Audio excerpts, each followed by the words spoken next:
Só que Pokémon Fera Laranjeira, porque deu uma pausa. Aí eu vou reiniciar todos os bots, ainda bem que eu organizei. Primeira carta foi o Itz.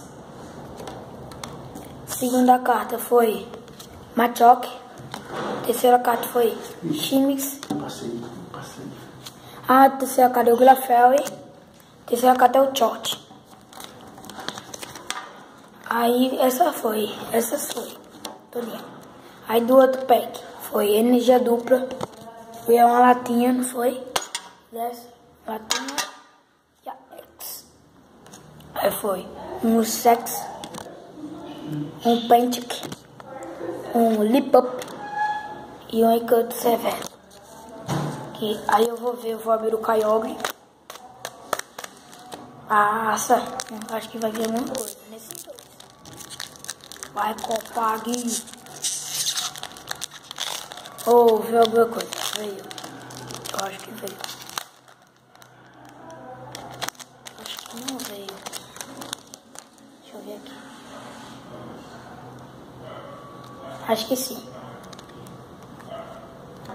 Código. Chopawan. Tem uma textura.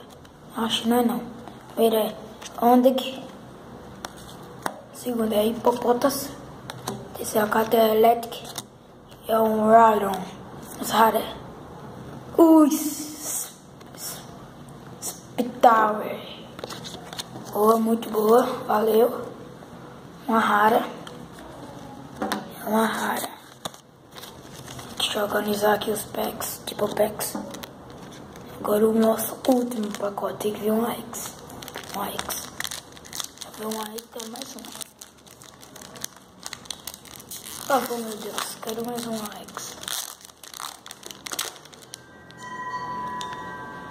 Será que veio?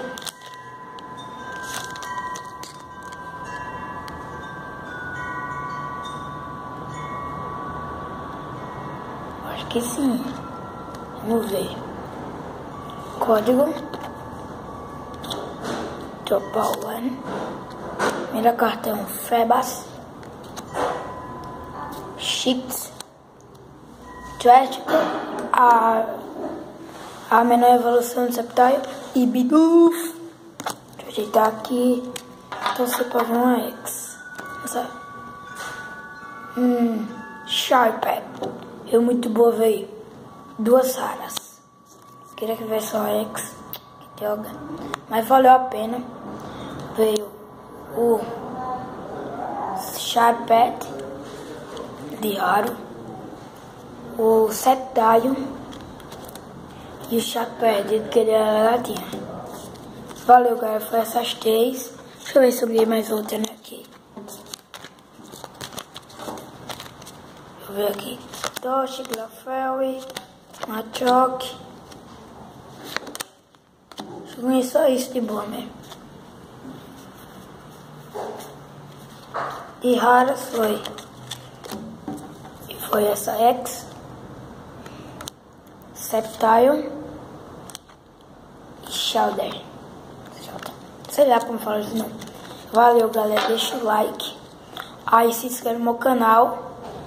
Tchau, tchau.